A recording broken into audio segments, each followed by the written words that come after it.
They said it was just a campaign promise. They said Donald Trump was too busy with America First to care about the forests of Zamfara or the villages of Katsina. But today, the boots are on the ground, the flags are flying, and the game has officially changed. The headline you saw is not a rumor. It is a confirmation of a major shift in Nigeria's war against terror. 200 elite U.S. soldiers, specifically deployed by President Donald Trump, have touched down on Nigerian soil with a singular, deadly mission to train our boys to hunt down and destroy the bandits that have held this nation to ransom for too long. Today, Wednesday, February 11, 2026, we are diving deep into the most significant foreign military intervention in Nigeria since the Civil War.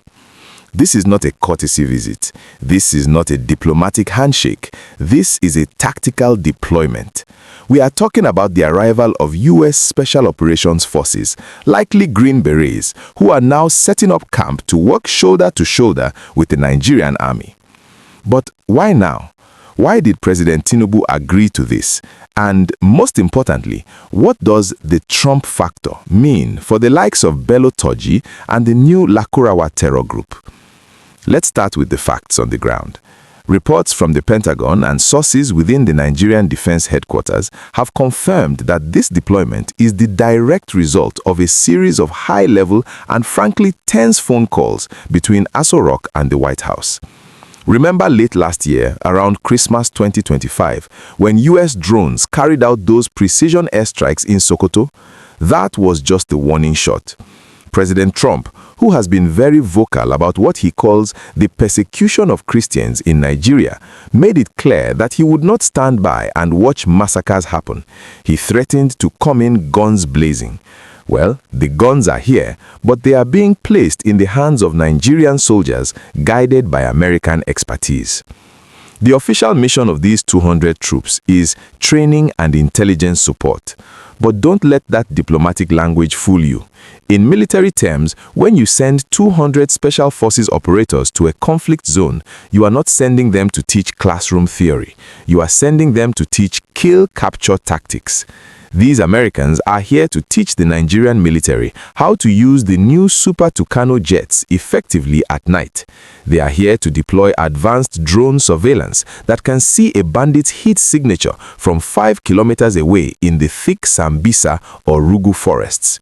They are here to fix the one thing that has plagued our military for years: intelligence failures. We have to look at the timing. Just days ago, we saw the horrific massacre in Kayama, Kwara State. We saw the rise of this new Lakurawa group in Sokoto. The Nigerian military is stretched thin. They are fighting ISWAP in the northeast, bandits in the northwest, and secessionists in the southeast. The arrival of these 200 U.S. soldiers is like an adrenaline shot to a tired heart. They are bringing technology that our boys have only dreamed of. We are talking about real-time satellite imagery that can track a convoy of motorcycles moving from Zamfara to Niger State before they even reach the highway. But this deployment has sparked a massive debate, and I need to hear your voice. On this, some people are celebrating. They are saying, finally, if the Nigerian government can't do it alone, let the Americans help us finish these demons. They are looking at the success of U.S. interventions in other places and hoping for a miracle. But there is another side, the side of caution. Critics are asking, at what cost? Is this the return of colonialism through the back door? When foreign boots hit your soil, do you still fully own your sovereignty? And we must ask, is President Trump doing this for the love of Nigerians, or does he have a different agenda for West Africa? I really want to know what you think. Is this the best news of 2026, or is it a dangerous mistake? Drop your thoughts in the comments below. I read every single one. And please, if you want to follow this operation day by day and see if it actually works, do me a massive favor and click that like button right now. It helps us bypass the algorithm and get the truth to the people.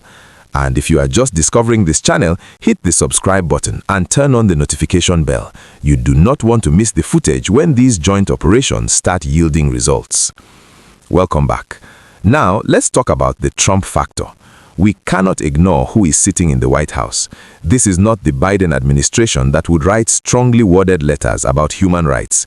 This is the Trump administration. His approach is transactional and aggressive. Sources say that part of this deal involves Nigeria taking a harder stance on certain geopolitical issues in exchange for this military support. We have already seen the US extend the AGOA trade deal, but with strings attached.